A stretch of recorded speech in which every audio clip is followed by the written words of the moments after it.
경기 평택시의 공사 현장에서 20대 노동자가 추락해 팔다리가 마비됐습니다. 어젯밤 인천의 한 폐기물 처리 공장에서 60대 노동자가 기계에 낀 채 발견돼 50인 미만 소규모 사업장에도 중대재해처벌법이 시행된 지 나흘.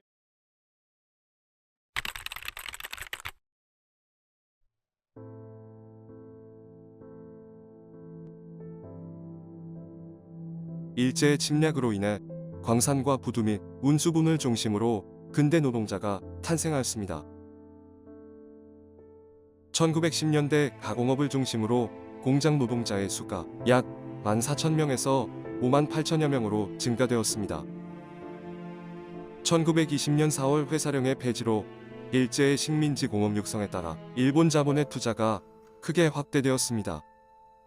1930년대 이후 일제 공업화 정책이 본격적으로 추진되면서 공장 노동자의 수가 55만 명을 돌파하게 되었습니다. 1950년 6.25 전쟁이 발생하였고 그로 인한 여파로 노동자의 수가 하락하게 됩니다. 1960년 박정희 정부가 시작한 경제개발 정책으로 인해 여태껏 정체됐던 임금 노동자의 수가 급격하게 증가하게 됩니다. 하지만 급증한 노동자 수에 비해 그들의 근로 조건과 생활복지는 정부의 저임금 정책과 엄격한 노동 통제로 인하여 취약한 상태를 마주하게 됩니다.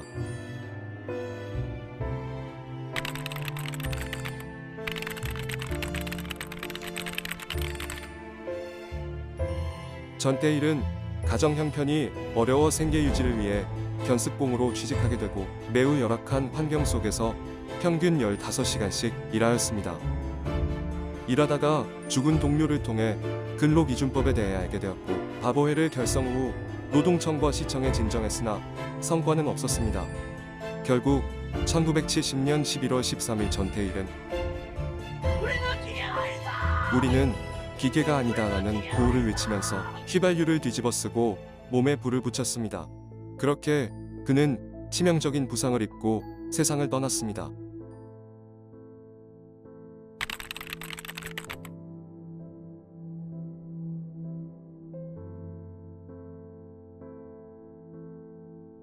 (2016년은) 노동시간에 비해 산업재해 건수는 적지만 2022년은 줄어든 노동시간에 비해 산업재해 건수가 약 36% 증가한 것으로 보여집니다.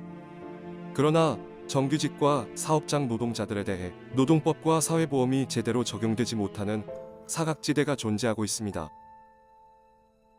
2018년 12월 10일 태안화력발전소의 노급업체인 한국발전기술의 노동자 김용균 씨가 연료 공급용 컨베이어 벨트에 끼어 숨지는 사고가 발생하였습니다.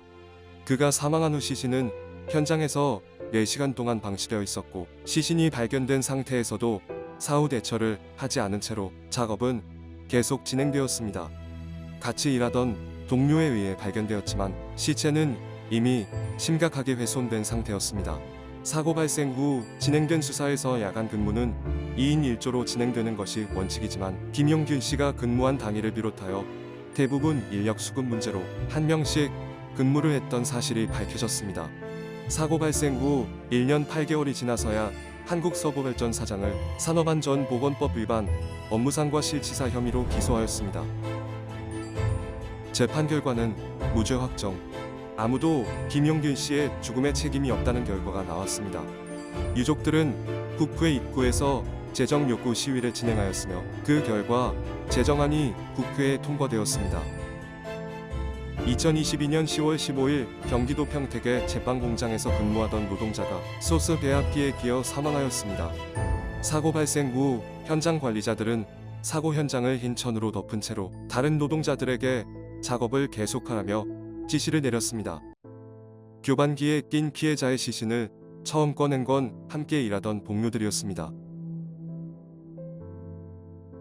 중대재해처벌법은 기업 경영 책임자가 안전 확보 의무를 소홀히 하여 사망사고 등 중대재해가 발생할 경우 1년 이상의 징역형 또는 10억 원 이하의 벌금을 처벌하도록 하는 법을 말합니다. 하지만 2019년에서 2021년까지 3년간 전체 재해의 32%를 차지하는 5인 미만 사업장은 처벌 대상에서 제외되었고 50인 미만 사업장은 2024년부터 법률이 제정됩니다. 중대재해처벌법이 제정되고 사흘 뒤 2022년 1월 29일 경기 양주시 소재의 삼표산업 채석장에서 20m 높이의 토사 붕괴로 작업자 3명이 매몰되어 사망하는 사건이 발생하였습니다. 평소 충분한 안전 점검 없이 공사가 진행됐고 그로 인해 경사면의 적정 기울기가 충분히 확보되지 않은 것이 원인이었습니다. 50인 미만 사업장의 중대재해처벌법이 시행된 지 약 2달이 지났을 무렵 2024년 1월 27일 부산 기장군 폐알루미늄 수거 처리업체에서 작업을 하던 30대 노동자가 집게차 마스트와 화물 적재함 사이에 끼어 사망하였습니다. 중대재해처벌법 위반 사건은 법원의 1심 판단을 받을 때까지 약 600일 정도의 시간이 걸립니다. 그리고 이러한 소요 시간은 2024년 2월 27일부터 50인 미만 기업까지 확대되어 사건 처리 속도가 더욱 지체될 것으로 예상됩니다. 중대재해처벌법이 시행된 지 2년하고도 2개월이 지났지만 여전히 하루에 2명은 영원히 집으로 퇴근하지 못하고 있습니다. 일하다 죽지 않는 세상. 과연 어디까지 왔나요?